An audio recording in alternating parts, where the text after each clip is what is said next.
بسم اللہ الرحمن الرحیم۔ السلام علیکم۔ میں اور آپ میں سید عمران شفقت کا سلام قبول کیجئے۔ اور آپ جانتے ہیں کہ اس وقت ہم ایک نگران حکومت کے عہد میں جی رہے ہیں، اور اس نگران حکومت کی خصوصیت یہ ہے کہ جتنی یہ ڈسکس ہو رہی ہے اتنی آج تک پاکستان میں کم از کم میں نے جتنی نگران حکومتیں دیکھی ہیں وہ ڈسکس نہیں ہوئی۔ تو نگران حکومت کو اگر ڈسکس کرنا ہو تو سب سے بہتر آدمی ان کا حکومت کا سپوکس پرسن ہوتا ہے، جو ملک کا وفاقی وزیر اطلاعات و نشریات ہوتا ہے۔ آج ہمارے ساتھ وفاقی وزیر اطلاعات و نشریات جناب مرتضیٰ سولنگی صاحب موجود ہیں۔ انہوں نے وقت دیا، لاہور آئے ہوئے تھے، ہم نے موقع غنیمت جامنا اور ان سے ٹائم لے لیا۔ سر بہت شکریہ آپ کا۔ جس طرح میں نے پہلے آپ سے کہا کہ نگران حکومت بہت ڈسکس ہوتی ہے، میں نے کم از کم، اور آپ نے بھی مجھے لگتا ہے کہ مجھ سے آپ اتفاق کریں گے کہ اتنی نگران حکومت کبھی کوئی ڈسکس نہیں ہوئی۔ اس کی وجہ کیا ہے؟ ایک تو آپ کا شکریہ، دوسرا یہ ہے کہ مجھے لگتا ہے کہ آپ کو شکار کی اچھی تربیت ہے، آپ نے موقع غنیمت جانا اور مجھے اچک لیا۔ بات آپ کی درست ہے جی، اور اس کی وجہ یہ ہے کہ عام طور پر اتنی لمبے عرصے کی نگران حکومت رہی نہیں ہے۔ ٹھیک ہے۔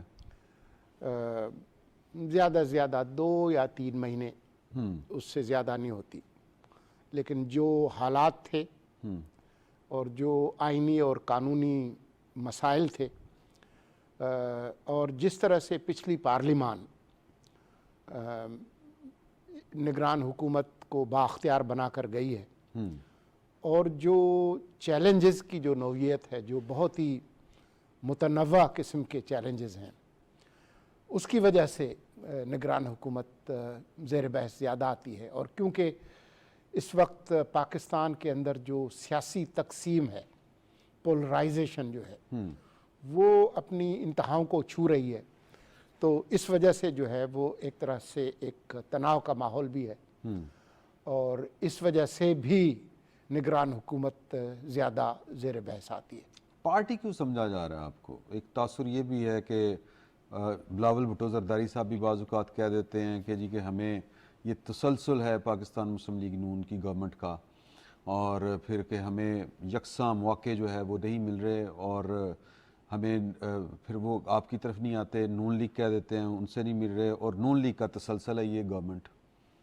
یہ کچھ لوگوں کا خیال ضرور ہے، لیکن سب لوگوں کا یہ خیال نہیں ہے۔ ٹھیک ہے۔ میرے خیال میں اکثر لوگوں سے جن سے میری بات ہوئی ہے، سیاسی تجزیہ کار، میں سیاستدانوں کی بات نہیں کر رہا، ٹھیک ہے۔ اکثر جو معروضیت پسند جو تجزیہ نگار ہیں، ان کا خیال یہ ہے کہ یہ واقعی نگران حکومت ہے اور اپنا کام کر رہی ہے، لیکن کیونکہ پاکستان میں کوئی مارشل لا نہیں لگا ہوا، اور الیکشن کے حوالے سے ایک بہت واضح نظام الاوقات دے دیا ہے الیکشن کمیشن نے، تو ایک الیکشن کا ماحول بھی ہے، تو ہر سیاسی جماعت کو کچھ نہ کچھ تو کہنا ہوتا ہے، تو اتنا تو حق آپ لوگوں کو دیں کہ وہ کچھ نہ کچھ اپنے سیاست کے لیے کہیں، لیکن یہ تنقید جو ہے وہ بالکل بلا جواز ہے اور بے بنیاد ہے۔ اگر کوئی سابق حکومت کی جو اتحادی جماعتیں ہیں ان میں سے کوئی جماعت یہ کہے کہ یہ پی ڈی ایم کا تسلسل ہے، تو ہم ہیں یا نہیں ہیں، لیکن وہ تو تھے پی ڈی ایم کے اتحاد میں، جی، تو مجھے نہیں پتا کہ وہ اپنے اوپر تنقید کر رہے ہیں یا ہمارے اوپر کر رہے ہیں، یہ وہی بتا سکتے ہیں، لیکن میرا خیال یہ ہے کہ یہ تھوڑا بہت شور جو ہے وہ ضروری ہے، یہ جمہوریت کے اندر ہوتا ہے۔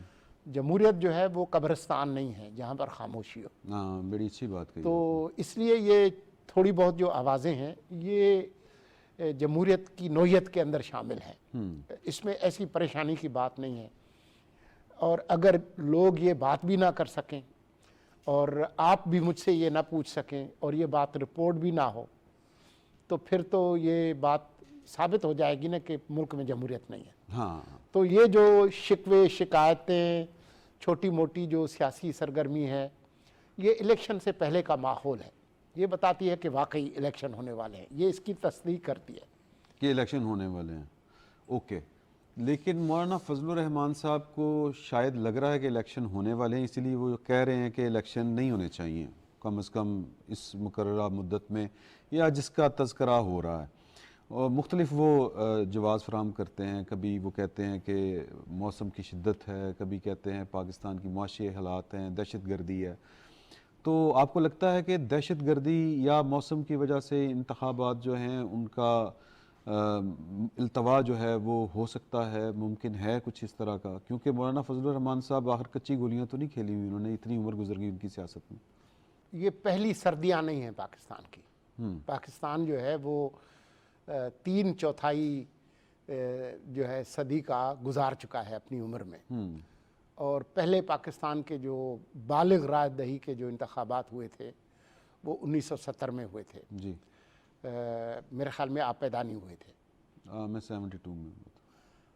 تو آپ نے کسی سے سنا ہے کہ وہ کس مہینے میں ہوئے تھے؟ نہیں، یہ میں نے نہیں سنا. دسمبر کے مہینے میں. ٹھیک ہے، 20 دسمبر تھی مرحلہ تاریخ. جی تو اب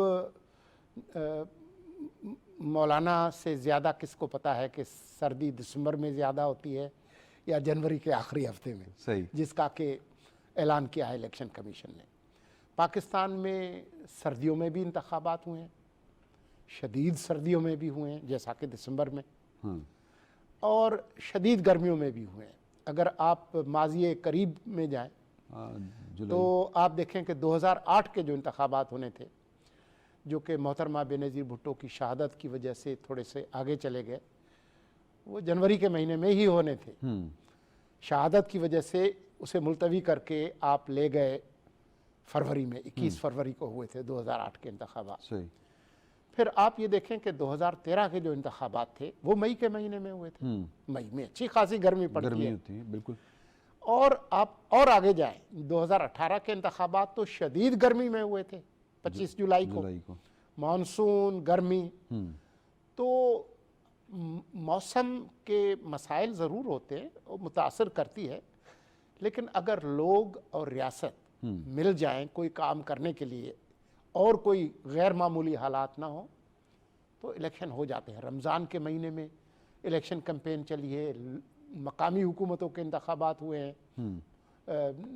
تو میں نہیں سمجھتا کہ موسم، اور وہ موسم جو ابھی آیا نہیں ہے، دیکھیں کبھی کبھی تو غیر معمولی برف باری ہو جاتی ہے، لیکن اگر جنوری کے آخری ہفتے میں غیر معمولی برف باری کی پیش گوئی مجھے تو کسی موسمیات کے ماہر نے نہیں بتایا. ہو سکتا ہے کہ مولانا کو کسی نے بتایا ہو یا ان کے جو ذرائع ہیں سائنسی وہ ہم سے تگڑے ہوں.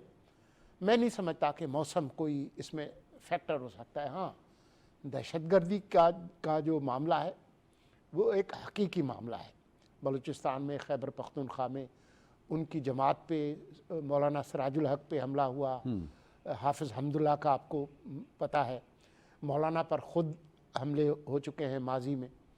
تو یہ خطرات تو ہیں، لیکن ان تمام خطرات کے باوجود 2008 میں انتخابات ہوئے، اس وقت بھی دہشت گردی تھی، 2013 میں بھی تھی. تو میں نہیں سمجھتا ہوں کہ یہ کوئی اتنا بڑا مسئلہ ہے. ہاں، اگر واقعی ایسے کوئی غیر معمولی سیکیورٹی کے حالات ہوئے تو ملک کے آئین اور قانون کے تحت ایک آئینی ادارہ ہے جس کا نام الیکشن کمیشن آف پاکستان ہے، جس کی بنیادی ذمہ داری ہے کہ پرامن، آزادانہ، شفاف اور غیر جانبدارانہ انتخابات کرائے. اگر ان کو یہ محسوس ہو کہ سیکیورٹی کی صورتحال کی وجہ سے کچھ جگہوں پر آپ الیکشن ہی نہیں کرا سکتے یا سیکیورٹی کا عملہ موجود نہیں ہے، تو پھر وہ الیکشن کمیشن طے کرے گا. اور جب وہ الیکشن کمیشن ایسا کوئی فیصلہ کرے گا، اگر کرے گا، مجھے نہیں معلوم، مجھے نہیں لگتا کہ ایسا ہوگا، لیکن اگر کرے گا تب بھی اس ملک کے اندر آئین موجود ہے، عدلیہ موجود ہے، سپریم کورٹ موجود ہے. تو یہ ایسے پھونک مار کے تو چیزوں کو آگے پیچھے نہیں کیا جا سکتا. تو یہ اتنا آسان نہیں ہے. مجھے یقین ہے کہ جس طرح سے الیکشن کمیشن نے کہا ہے کہ جنوری کے آخری ہفتے میں انتخابات ہوں گے، جیسے ہی جو حلقہ بندیوں کا کام ہے وہ اختتام کو پہنچے گا تو وہ الیکشن کی تاریخ کا اعلان بھی کر دیں گے. 54 دن ہوں گے الیکشن ایکٹ 2017 کے تحت تمام جماعتوں کے پاس، تقریباً 2 مہینے. تو ابھی میرا خیال نہیں ہے کہ اتاولا ہونے کی ضرورت ہے. اتنا اطمینان کریں،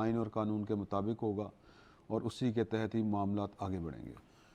ہمارے یہاں جو آئین ہے اس کا جو دیباچہ ہے، تمہید ہے، پریمبل، اس کے اندر لکھا ہے کہ یہ ملک، اس ملک کے عوام کے منتخب نمائندے چلائیں گے. تو آپ اس سے آگے پیچھے تو نہیں ہو سکتے. بالکل ٹھیک ہے. ایک آخری اعتراض جو پولیٹیکل ہے مولانا فضل الرحمان صاحب کا، وہ ہے کہ جی کہ یہ کیسے ہو سکتا ہے اور یہ کیسا الیکشن ہوگا کہ میں تو باہر ہوں، میرا جو سیاسی حریف ہے وہ اندر ہو، اس کے ہاتھ بندھے ہوں. ان کا اشارہ جو ہے وہ چیئرمین پی ٹی آئی کی طرف ہے غالباً، مجھے تو یہی لگتا ہے. آپ کو لگتا ہے کہ ان کا خدشہ درست ہے؟ اگلی بار جب آپ کی ملاقات ہو مولانا فضل الرحمان صاحب سے، جن کے لیے میرے دل میں بہت عزت ہے، وہ اس ملک کے بہت زیرک سیاستدان ہیں اور جو حاضر جوابی ہے اس میں بھی ان کی کوئی مثال نہیں ہے. ایسا ہی ہے. تو ان سے اگلی بار اگر آپ کی ملاقات ہو تو ان سے پوچھ لیجئے کہ مولانا یہ جو آپ نے فرمایا ہے اس کا کیا مطلب ہے؟ آپ قبلہ جناب سابق وزیر اعظم کو آزاد کرانا چاہتے ہیں یا آپ بھی اندر جانا چاہتے ہیں؟ اچھا، اندر جانے سے مجھے یاد آ گیا کہ بہت سے لوگ یہ بھی ایون کہ کل ہمارے اسی پروگرام میں عطا تارڑ صاحب تھے تو ان سے ہم نے پوچھا صالح ظفر صاحب کی سٹوری کے متعلق کہ ایمرجنسی لینڈنگ ہو سکتی ہے اسلام آباد یا پنڈی میں کسی جگہ کے اوپر نواز شریف صاحب کی. تو انہوں نے کہا کہ جو حالات ہوں گے، انہوں نے تردید نہیں کی اس بات کی، انہوں نے کہا کہ ہو سکتی ہے. ان کا یہ کہنے کا مطلب تھا ہمیں کچھ قانونی پیچیدگیوں کا سامنا ہے. تو جو آپ نے اندر جانے والی بات کی ہے تو چیئرمین پی ٹی آئی کے علاوہ کوئی اور بھی اندر جا سکتا ہے؟ میرا اشارہ نواز شریف صاحب کی طرف ہے. دیکھیں، میں ان کے بارے میں کچھ کہہ نہیں سکتا. وہ اس ملک کے 3 بار وزیر اعظم رہ چکے ہیں اور اس وقت کی آئینی قانونی حکومت نے اس وقت جو ہماری آزاد عدلیہ ہے، عدالت عالیہ، ان کے اور عدالت عظمیٰ، ان کی مرضی سے وہ باہر گئے تھے. یہ ان کا ملک ہے، وہ اگر واپس آ رہے ہیں تو ان کو اپنے ملک میں ہونا چاہیے. لیکن کون اندر کی ہے نا؟ جی، جیل بھی تو ملک کی ہی ہے. جی، جیل بھی ملک کی ہے لیکن عدالت اور قانون بھی ملک کا ہے. صحیح. تو مجھے نہیں معلوم، میرے اندر مستقبل میں دیکھنے کی صلاحیت اتنی بہتر نہیں ہے. میں دیکھ نہیں سکتا کہ وہ آنے سے پہلے، دیکھیں برف باری ہو رہی ہو تو آپ کوئی انتظام کر کے جاتے ہیں نا، کوئی کوٹ شوٹ پہنتے ہیں، کوئی گرم کپڑے پہنتے ہیں، کوئی اپنے آپ کو بچانے کی کوشش کرتے ہیں نا.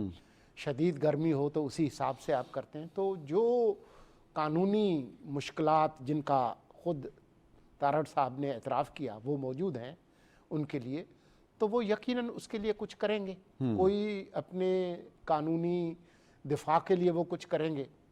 اب وہ جو ان کا قانونی دفاع ہے وہ ہماری اعلیٰ عدلیہ کو قابل قبول ہوگا نہیں ہوگا، اس کے بارے میں نگران وزیر اطلاعات تو کچھ نہیں کہہ سکتا، نہ میری قانون کی مہارت ہے. تو جو ملک کا آئین، قانون، عدالتیں کہیں گی، حکومت پابند ہیں آئین اور قانون پر چلنے کی، کیونکہ کوئی ایسی صورتحال ہمارے سامنے موجود نہیں ہے جس میں کہ ہمیں فیصلہ کرنا ہو. تو قبل از وقت جو ہے وہ یہ نہیں ہو سکتا نا کہ وہ شاعر نے کیا کہا تھا، مگس کو باغ میں جانے نہ دیجیو، ناحق خون پروانے کا ہوگا. تو ہم پہلے سے بہت ساری پیش بندیاں وہ ہم کر نہیں سکتے. اس ملک میں آئین اور قانون کی حکمرانی ہے. وہ جب تشریف لائیں گے تو قانون اور آئین کے مطابق اور عدلیہ کے احکامات کی روشنی میں فیصلہ ہوگا.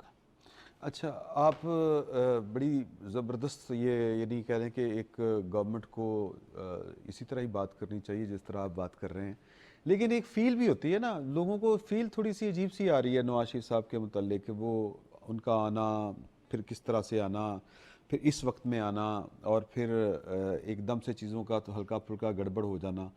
تو ایک جس طرح آپ نے کہا کہ برف باری دیکھ کے بندہ اندازہ کرتا ہے کہ کیا ہو سکتا ہے، کیا نہیں، پیش بندی کیا ہو سکتی ہے. تو ایک تو بات ہوتی ہے کرنے کی، ایک بات ہوتی ہے فیل کرنے کی. آپ کی اپنی فیلنگ کیا ہے اس بارے میں کہ پیچھے کا منظر کیا آپ کو لگتا ہے؟ دیکھیں جن لوگوں کو عجیب محسوس ہو رہا ہے ان کے جذبات کی ترجمانی میں نہیں کر سکتا، کیونکہ مجھے بالکل بھی عجیب محسوس نہیں ہوتا. مجھے بالکل سکھ شانت نارمل ماحول لگتا ہے. ٹھیک ہے. تو اس لیے میں ان کی ترجمانی کرنے کے بجائے آپ سے کہوں گا کہ جن کو عجیب و غریب محسوس ہو رہا ہے وہ خود اپنے جذبات کی ترجمانی کر لیں، اور آپ اگر ان کی ترجمانی کریں تو وہ بہتر ہے بجائے اس کے کہ میں ان کی ترجمانی کروں. صحیح ہے. اچھا میں تھوڑا سا چاہ رہا تھا کہ جو دہشت گردی کے حوالے سے آپ نے بات کی، جس طرح مولانا فضل الرحمان صاحب بھی کہہ رہے ہیں، اور اس خدشے کو تو میں انتخابات سے نہیں جوڑ رہا، میں ویسے ایک بات کر رہا ہوں کہ ایک دم سے دہشت گردی کا ابھر کے آنا، اس کی وجہ اور پھر اس کے تدارک کے لیے جو اجلاس ہوتے ہیں، آج بھی غالباً ایک اجلاس ہو رہا ہے امن و امان کے حوالے سے پشاور میں، تو اس میں ہمیں کچھ خبریں اس طرح سے آئی تھی کہ کچھ مذہبی شدت پسند تنظیمیں ہیں جو شاید کوئی لائن کراس کر رہی ہیں، ان کے خلاف کریک ڈاؤن کا فیڈرل لیول کے اوپر کوئی فیصلہ ہوا تھا. تو وہ اس پہ کوئی امپلیمنٹیشن ڈیلے ہے یا فیصلہ مؤخر کر دیا گیا ہے یا ختم کر دیا گیا؟ دیکھیں جو نیشنل ایکشن پلان ہے، جو 20 نکاتی نیشنل ایکشن پلان جب بنا تھا، وہ اب بھی اس کی حیثیت وہی ہے جو پچھلی حکومتوں میں تھی جی. اور اس پر عمل درآمد رکا نہیں ہے. ٹھیک ہے. مختلف حالات میں کبھی سلو ڈاؤن بھی ہوتا ہے، کبھی تیز بھی ہوتا ہے، لیکن آج بھی جب ہم گفتگو کر رہے ہیں انٹیلیجنس بیسڈ آپریشنز ہو رہے ہیں ملک کے اندر. ملک کے جو ریاستی ادارے ہیں وہ بالکل غافل نہیں ہیں اور وہ کام کر رہے ہیں.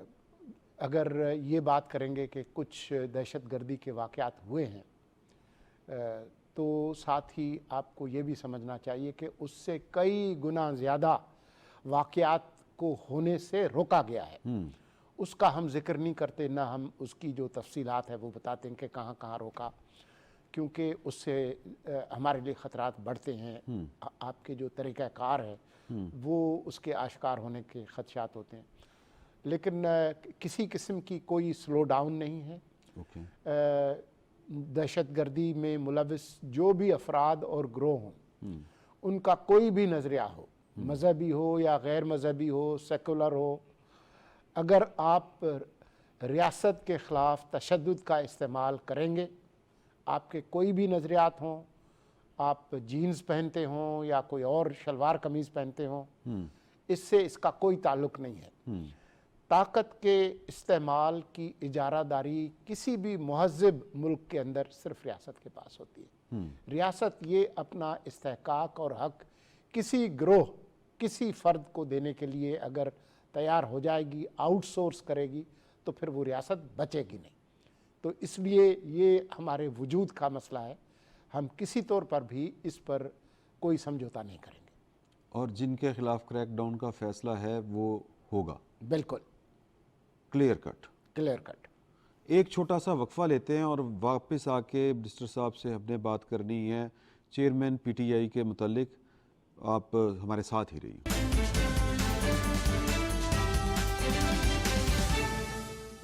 واپس آنے کا بہت شکریہ. وفاقی وزیر اطلاعات و نشریات سے ہماری گفتگو جاری ہے. مرتضیٰ سلنگی صاحب یہ بتائیے گا کہ کل ایک ٹویٹ آیا ہے چیئرمین پی ٹی آئی کے اکاؤنٹ سے، اور اس میں انہوں نے کہا ہے کہ میں بڑا قائم ہوں، میں ہر طرح کے ظلم و جبر جو ہیں میرے ساتھ ہو رہے ہیں، اور اس گورنمنٹ کا بھی انہوں نے ذکر کیا ہے. انہوں نے جو روا مجھ پہ رکھے ہوئے ہیں میں امیون ہو گیا ہوں اس سے. میں پہلے تھا پرابلم میں، لیکن اب جو ہے میں وہ ٹھیک ہوں، اور آپ نے حوصلہ رکھنا ہے اپنے. انہوں نے لوگوں کو کہا ہے، اور جو ہی ہم باہر آئیں گے یا جب بھی الیکشن ہوں گے ان کی پارٹی جیتے گی. ہمارے اوپر 9 مئی کے بہتان یہ وہ اس طرح کی انہوں نے باتیں کی ہیں. تو جیل میں کوئی ان کے اوپر جرم ہے یا یہ کسی بے پر کی کوئی اڑائی جا رہی ہے؟ دیکھیں وہ سیاستدان ہیں اور ہمارے ملک کے وزیر اعظم رہے ہیں اور ان کی بڑی سیاسی جماعت ہے. وہ بالواسطہ یا بلا واسطہ وہ کوئی پیغام دینا چاہتے ہیں تو اس ملک میں مارشل لا نہیں لگا ہوا، صحافت بھی آزاد ہے، سیاست بھی آزاد ہے، عدلیہ بھی آزاد ہے، اور آپ بھی آزاد ہیں پاکستان ٹیلی ویژن میں بیٹھے ہوئے، تبھی آپ یہ بات اتنے اعتماد کے ساتھ کر رہے اور ہیں، بڑی سہولت کے ساتھ. ٹھیک ہے نا. تو یہ خود بتاتا ہے کہ ملک میں ماحول کیا ہے. باقی وہ کیا کریں گے کیا نہیں کریں گے، آپ کے علم میں ہے کہ ان کی گرفتاری نگران حکومت نے نہیں کی. ان پر جو کیسز ہیں وہ نگران حکومت نے نہیں بنائے. لیکن اگر وہ تنقید کرنا چاہتے ہیں تو ہم ان کو اس حق سے محروم تو نہیں کر سکتے. سابقہ حکومت کے کچھ اتحادی بھی تو ہم پہ تنقید کر رہے ہیں نا، نہ ہم نے ان کو روکا ہے، نہ ہم چیئرمین پی ٹی آئی کو اور ان کی جماعت کے لوگوں کو روکیں گے. یہ ہمارا کام نہیں ہے. ہم تو چاہتے ہیں کہ درجہ حرارت نیچے آئے اور ہم تمام سیاسی قوتوں کے ساتھ مل کر کام کریں، کیونکہ ہم نے یقینی بنانا ہے کہ پرامن اور ایسے انتخابات ہوں جن کے نتائج کو سب قبول کریں. تو ہمارے مفاد میں نہیں ہے کہ میں یا ہماری حکومت کسی سیاسی جماعت پر تنقید کرے. تو جو میرے لب و لہجے میں جو احتیاط ہے اور جو میں عزت کا اور شائستگی کا دامن نہیں چھوڑ رہا، اس میں ہمارے مفادات وابستہ ہیں کہ ہم چاہتے ہیں کہ ایک بہت اچھے ماحول میں الیکشنز ہوں. 9 مئی کے حوالے سے جو آپ نے ذکر کیا کہ وہ مقدمات آپ کی طرف سے نہیں بنے، اسی طرح ایک گورنمنٹ نے جب ان کے اوپر الیکشن کمیشن کا آیا تھا فیصلہ پارٹی کے اوپر فارن فنڈنگ کے حوالے سے، تو ایک ریفرنس پچھلی گورنمنٹ نے بھیجنا تھا سپریم کورٹ میں جس کا 15 دنوں میں فیصلہ ہونا تھا. وہ پابند ہے سپریم کورٹ 15 دنوں میں فیصلہ کرنے کے لیے. وہ کام نہیں کیا پچھلی گورنمنٹ نے. تو جو نگران حکومت ہے یہ قانون کی عملداری کے اوپر یقین رکھتی ہے اور اس پر عمل کرے گی یا یہ آنے والی گورنمنٹ کے اوپر چھوڑے گی؟ دیکھیں، جو معاملات ہمارے کرنے کے ہیں وہ تو ہم کرتے ہیں، لیکن جس مخصوص کیس کا آپ ذکر کر رہے ہیں، یہ مجھے پوچھنا پڑے گا وزارت قانون سے کہ ان کی کوئی سوچ بچار ہے نہیں ہے. آپ نے دیکھا ہوگا کہ ابھی کل ہی ہمارے وزیر قانون کے حوالے سے آج ایک خبر بھی چھپی ہے جو نیب ترمیمی آرڈیننس کے حوالے سے جو ستمبر کے مہینے میں 3 رکنی بینچ نے جو فیصلہ کیا تھا، جس میں 2 جج ایک طرف تھے اور 1 جج جو ہے وہ انہوں نے اختلافی نوٹ لکھا تھا، اس کے حوالے سے خبر آج کے اخبار میں چھپی ہوئی ہے وزیر قانون سے منسوب کہ جی ہم اس پر اس لیے بھی اس کے حوالے سے کورٹ میں اپیل کریں گے کیونکہ جو ابھی فیصلہ آیا ہے پریکٹس اینڈ پروسیجر ایکٹ کے حوالے سے اور کچھ نئے شواہد ہیں وہ دینا چاہتے ہیں. تو اگر وزارت قانون نے یہ مناسب سمجھا جو کہ آپ بتا رہے ہیں تو پھر اسی حوالے سے ہم فیصلہ کریں گے. اور 9 مئی کے حوالے سے جو پچھلی گورنمنٹ تھی اور اٹارنی جنرل تو وہی کنٹینیو کر رہے ہیں، انہوں نے سپریم کورٹ میں ایک انڈرٹیکنگ دی تھی کہ جب تک فوجی عدالتوں کا فیصلہ سپریم کورٹ میں نہیں ہو جاتا تب تک ہم ٹرائل نہیں کریں گے. جو 9 مئی میں ملوث افراد ہیں جو گرفتار ہیں وہ گرفتار رہیں گے لیکن ٹرائل ان کا فوجی عدالتوں میں شروع نہیں ہوگا. آپ کی کیا اطلاعات ہیں کہ وہ ابھی تک جو کمٹمنٹ ہے وہ چل رہی ہے یا ٹرائل شروع ہو چکا ہے؟ دیکھیں، میں انڈرٹیکنگ کے بارے میں تو نہیں کہوں گا اور مجھے یہ نہیں معلوم کہ خود اس کی قانونی حیثیت کیا ہے. تو بہتر ہوگا کہ وزارت قانون یا اٹارنی جنرل صاحب خود اس کی وضاحت کریں کہ اس کی کیا حیثیت ہے قانونی طور پر.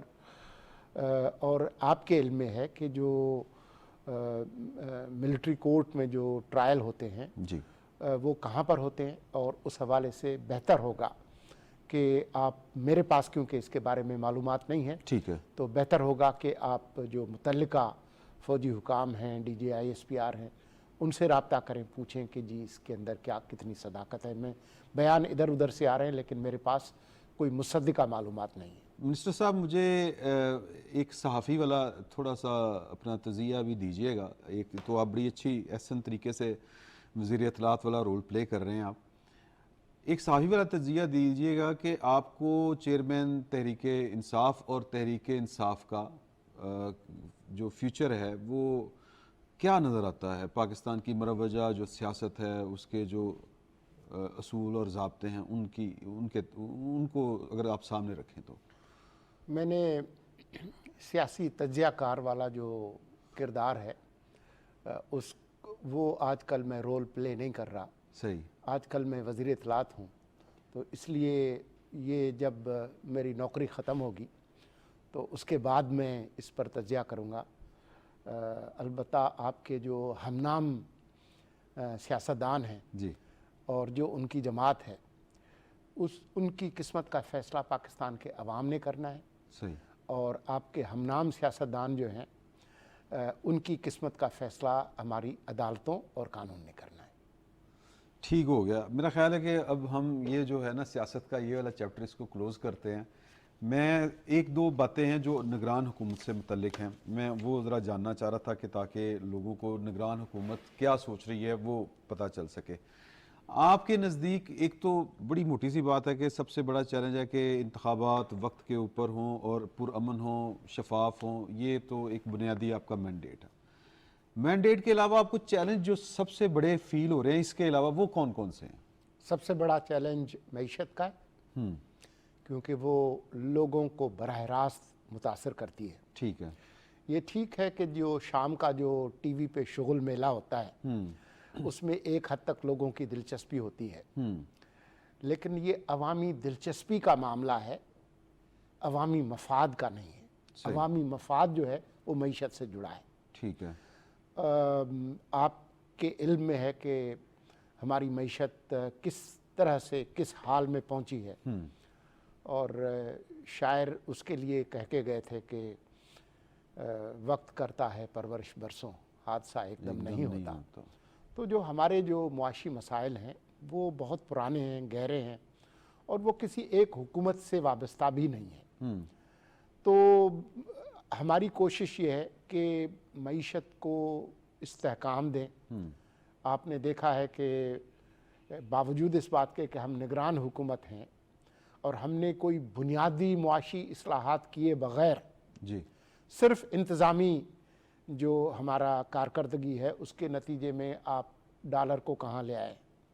ہاں، یہ اس کے اوپر ایک علیحدہ سے ٹھیک ہے نا. بات اسی طرح سے بجلی کی جو چوری ہے، جی پچھلے ہفتے تک صرف چوری جو ہے جو ہو رہی تھی اس میں جو ریکوریز کی گئی ہیں وہ 16 ارب روپے سے زیادہ ریکور کیے. ہاں جی، 18 تک پہنچ گئے. پیٹرول اور ڈیزل کی سمگلنگ، چینی، آٹا، کھاد، آپ نام لے لیں.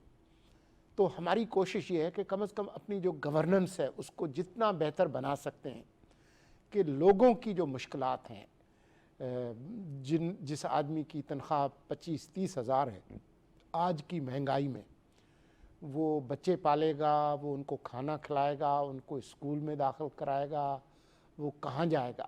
درست. یہ ہیں وہ اصل چیلنجز، اور کوشش ہم کر رہے ہیں. کم از کم ہماری پوری کوشش ہوگی کہ جس حالت میں ملک ہمیں ملا ہے اس سے بہتر حالت میں چھوڑ کے جائیں. زبردست ہو گیا. مجھے یہ بتائیے گا کہ ڈالر کو جس طرح لگام ڈالی ہے گورنمنٹ نے، آپ کی گورنمنٹ نے، وہ آپ مبارکباد کے مستحق ہیں. باقیوں کو بھی پتا تھا گورنمنٹس کو کہ یہ کہاں پر چوری ہوتی ہے، کس طرح سمگلنگ ہوتی ہے، ایون کہ جو ایران والا بارڈر ہے وہاں پر جس طرح سمگلنگ ہوتی ہے. شاید وہ اس لیے خوفزدہ تھے کہ جو بڑے لوگ ہوتے ہیں ان پر وہ ہاتھ ڈالنے سے گریزاں تھے. تو جو لگ یہ رہا ہے، تاثر یہ آ رہا ہے کہ جو نگران حکومت ہے اس کا شاید same page chairman P T I کی گورنمنٹ سے زیادہ مضبوط ہے. تو کیا یہ سیم پیج والی سہولت کے بغیر یہ کام ہو سکتے ہیں؟ دیکھیں، آپ دوبارہ کوشش کر رہے ہیں، آپ کوشش جاری رکھیے کہ میں دوبارہ اس تجزیہ کار کے موڈ میں آؤں، لیکن میں یہ کروں گا نہیں. ٹھیک ہے. کیونکہ اس کے نتیجے میں مجھے کسی کی تعریف کرنی پڑے گی، کسی پر تنقید کرنی پڑے گی، اور یہ مجھے پھر سیاست کے دائرے کے اندر لے آئے گا. ہم سیاسی حکومت اس طرح سے نہیں ہے. تو ہم صرف وہ میں جب چھٹی جماعت میں تھا تو ہمارے استاد ہوتے تھے احمد علی، سندھ کی میں بات کر رہا ہوں لیکن وہ پنجابی تھے، تو وہ ہمیشہ کہتے تھے تو گٹھڑی سنبھال تینوں چور نال کی، تو اپنی سنبھال تینوں ہور نال کی۔ تو ہم اپنی سنبھال رہے ہیں، ہم کوشش کر رہے ہیں کہ جی ہمیں ہر طرح سے مکمل حمایت ہے تمام ریاستی اداروں کی، اور ہم خوش ہیں اس بات سے، لیکن ہم یہ سب کچھ اپنے ملک کے لیے کر رہے ہیں، اور آپ ہمیں ہدایت کریں، رہنمائی کریں کہ ہم اس کو کیسے بہتر کر سکتے ہیں، بجائے اس کے کہ ہم کیڑے نکالیں کہ پچھلے کیا کر کے گئے۔ بڑی اچھی بات ہے، ایک بریک لیں گے اور بریک کے بعد آ کے کچھ صحافیوں کی سے متعلق جو مسائل ہیں اور آزادی صحافت سے متعلق جو مسائل ہیں پاکستان کے اندر اور جو اس حکومت کے اوپر اعتراضات اٹھتے ہیں ان پر تھوڑا سا کوئی میرا خیال ہے کہ ہلکی پھلکی چٹ چیٹ کریں گے۔ منسٹر صاحب سے فوراً آ رہے ہیں واپس۔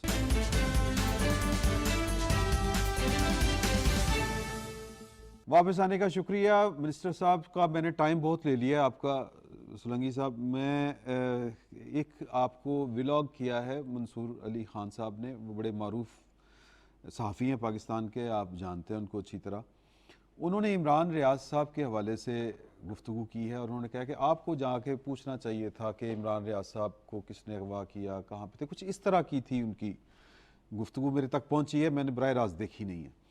تو عمران ریاض صاحب کی واپسی، ان کا جانا بھی ایک سوال ہے، واپس آنا بھی ایک سوال ہے، تو آپ کو لگتا ہے کہ یہ کوئی واقعی مسئلہ تھا یا آپ کو جانا چاہیے عمران ریاض کی طرف کوئی دل جوئی کرنے، ان سے پوچھنے کہ کیا بیتی، کیا ہوا؟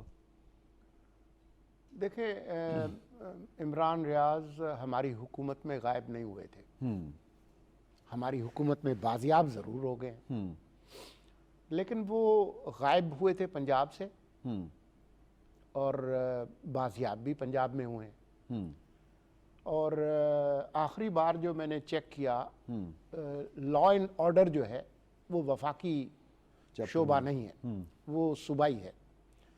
تو اس سے پہلے کہ میں جاؤں میرے خیال میں پنجاب کے وزیر اعلیٰ اور پنجاب کے وزیر اطلاعات سے آپ کو ضرور پوچھنا چاہیے کہ وہ کیا سمجھتے ہیں۔ ہمارے ذمے، میرے ذمے ذاتی طور پر اور بھی بہت سارے معاملات ہیں جن میں ہم پھنسے ہوئے ہیں۔ صحیح۔ میں کافی عرصے کے بعد لاہور آیا ہوں، جی جی۔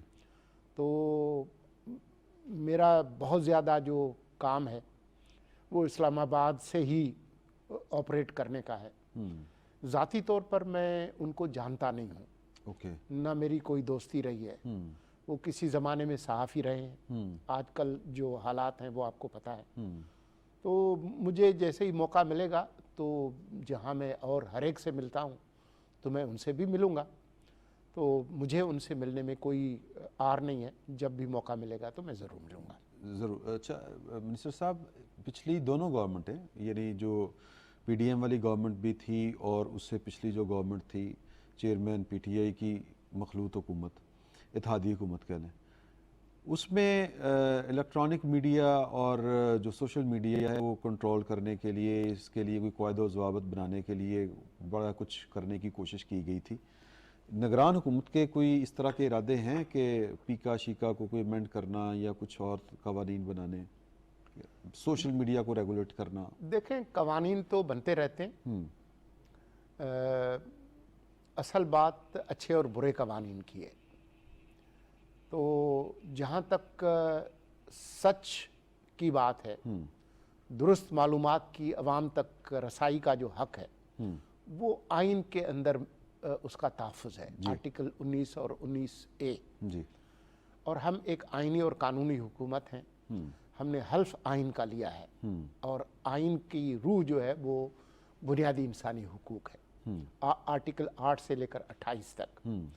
تو ہم نے پورے آئین کا حلف لیا ہوا ہے، تو یہ نہیں ہوگا کہ ہم کوئی ایسے قوانین بنائیں۔ ویسے تو پارلیمان اس طرح سے موجود نہیں ہے، لیکن غیر معمولی صورتحال میں آرڈیننس بھی آ جاتے ہیں۔ تو اگر ہمیں کوئی ضرورت محسوس ہوئی تو ضرور کریں گے، لیکن جو بنیادی جو انسانی حقوق ہیں، سچ کو روکنے کی کوشش نہیں ہوگی۔ ڈس انفارمیشن ہوتی ہے، جھوٹی خبریں ہوتی ہیں، بے بنیاد ہوتی ہیں، مس انفارمیشن بہت ساری ہوتی ہے، جس کا مقصد جو ہے وہ ایک ابال پیدا کرنا ہوتا ہے۔ اس کے حوالے سے تو کچھ چیزیں ہو سکتی ہیں، اگر کوئی چیز ہو رہی ہیں، میرے علم میں نہیں ہے۔ وزارت قانون اس طرح کا کوئی مجوزہ قوانین لے کر آتی ہے، پھر وہ ایک اس کا عمل ہوتا ہے، کابینہ میں ڈسکس ہوتی ہے، ابھی تک ہمارے سامنے ایسی کوئی چیز نہیں آئی۔ 3-4 منٹ پیچھے بچے ہیں ہمارے پاس، میں چاہ رہا ہوں کہ وزیر اعظم جو چائنا جا رہے ہیں اس سلسلے میں تھوڑا سا بتا دیں کہ وہ اس دورے کے اغراض و مقاصد کیا ہیں اور پاکستان کیا اچیو کر سکتا ہے۔ سی پیک کا جو بڑا شور تھا کہ پچھلی گورنمنٹ میں بھی کہ سٹارٹ ہو گیا، یہ ہو گیا، وہ ہو گیا، حالات تو نہیں لگتے کہ وہ کچھ اس پر کوئی کچھ سرگرمی ہل جل کوئی؟ حالات اچھے ہیں، اچھا، حالات برے نہیں ہیں، ٹھیک ہے۔ اور اب کیونکہ 10 سالہ ایک طرح سے سالگرہ ہے سی پیک کی، 2013-2023، تو اس حوالے سے بہت ساری تقریبات ہو رہی ہیں چین کے اندر، تو وزیر اعظم صاحب تشریف لے کر جا رہے ہیں، صحیح، اور مجھے یقین ہے کہ جو پینڈنگ جو منصوبے ہیں ان پر زیادہ کام ہوگا، اور چند دن انتظار کیجئے۔ میرے خیال میں جو نئے منصوبے ہیں جن میں صنعتوں کی منتقلی کا ہے، ML1 ہے، مائننگ ہے، انفارمیشن ٹیکنالوجی ہے، انفارمیشن اینڈ براڈ کاسٹنگ ہے، بہت سارے شعبے ہیں جن کے حوالے سے آپ کو اچھی خبریں ملیں گی۔ ابھی ذرا بین الاقوامی طور پر تھوڑا سا تناؤ ہے جو مشرق وسطیٰ کے حوالے سے، جی، لیکن یہ بھی تناؤ کم ہوگا، میں پر امید ہوں۔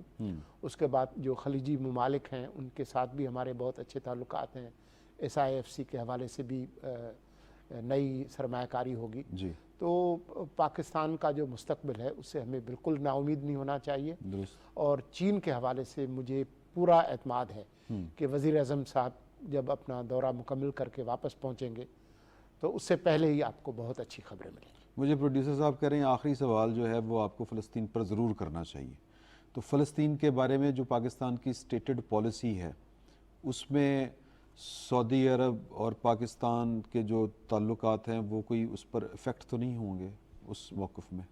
نہیں، اس میں کوئی تبدیلی نہیں آئے گی، اور سعودی عرب اور دوسرے جو خلیجی ممالک ہیں انہوں نے بھی جو حالیہ جو محاصرہ ہے، جو شدید بمباری ہے غزہ کے فلسطینی عوام پر، اس کی مذمت کی ہے، اور وہ سب لوگ مل کر کوشش کر رہے ہیں۔ آپ کو ایک بین الاقوامی ایک کوشش نظر آئے گی۔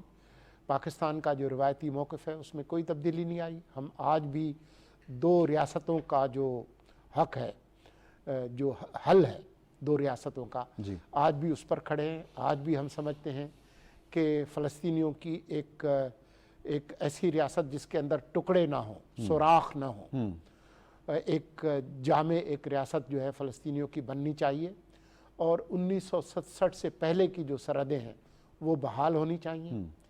اور ہم آج بھی سمجھتے ہیں کہ فلسطینی ریاست کا جو دارالحکومت ہے وہ ہونا چاہیے القدس میں، جی، یروشلم میں، جی، اس میں کسی قسم کی کوئی تبدیلی نہیں۔ بہت شکریہ آپ کا۔ ناظرین، ہم نے منسٹر صاحب کے ساتھ میرا خیال ہے کہ بڑی کھل کے باتیں کی ہیں، اور انہوں نے بڑے 2 ٹوک اور بڑے برجستہ جواب دیے ہیں اور بلا جھجک دیے ہیں، اور میرا خیال ہے کہ آپ نے اس ساری صورتحال سے کو انجوائے بھی کیا ہوگا، اور آپ کو وفاقی حکومت کی جو پالیسیز ہیں اور جو ان کے ارادے ہیں ان کی بھی سمجھ آئی ہوگی کہ ان کے کوئی ہڈن ایجنڈا نہیں ہے۔ سر، بہت شکریہ آپ کا۔ انشاءاللہ کل ملاقات ہوتی ہے آپ سے۔ اللہ حافظ۔